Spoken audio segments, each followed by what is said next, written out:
मिलने वाले 7 संकेत, चेतावनी जो जीवन बदल दे। अगर आप ये वीडियो देख रहे हैं तो समझ लीजिए आपकी आत्मा को जगाने का समय आ गया है, क्योंकि गरुड़ पुराण कहता है जन्म कोई शुरुआत नहीं बल्कि पिछले जीवन के कर्मों का हिसाब किताब है।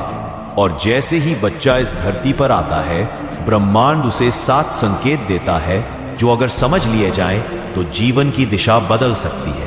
माँ के गर्भ की पीड़ा से बाहर निकलकर जब आत्मा एक नवजात रूप में जन्म लेती है, तब वो सिर्फ रोता नहीं है, वो रोता है बीते हुए पापों की स्मृति में और उस मार्गदर्शन की पुकार में जो उसे अगले जीवन में चाहिए। गरुड़ पुराण कहता है ब्रह्मा, विष्णु, महेश और यम चारों मिलकर आत्मा को 7 अदृश्य संकेत देते हैं ताकि वो अपने जीवन का उद्देश्य समझ सके। पहला संकेत, जन्म के समय की चीख। ये चेतावनी है कि यह जीवन आसान नहीं होगा और पहले ही दिन से संघर्ष शुरू हो चुका है। दूसरा संकेत, मां का स्पर्श।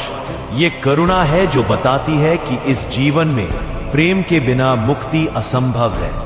तीसरा संकेत, पहला अन्न। यह दर्शाता है कि संसार में तृष्णा और इच्छाएं तुम्हारा सबसे बड़ा भ्रम बनेंगी। चौथा संकेत, पहला शब्द। यह ब्रह्मांड की पहली प्रेरणा है जो तुम्हारी आत्मा की भाषा में बोलता है।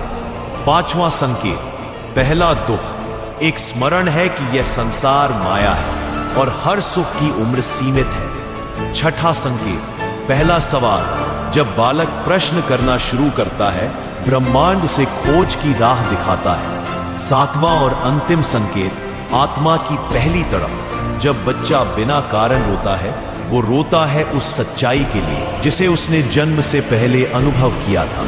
लेकिन इस आधुनिक जीवन में ये सारे संकेत खो जाते हैं। माता पिता उन्हें नजरअंदाज करते हैं, समाज उन्हें दबा देता है और अंत में आत्मा फिर से भूल जाती है कि वो कौन थी, क्यों आई थी और कहाँ वापस जानी है। गरुड़ पुराण कहता है जो इन 7 संकेतों को पहचान गया उसका जीवन पुण्य बन गया, और जो उन्हें नजरअंदाज कर गया वो फिर उसी जन्म मरण के चक्र में उलझ गया।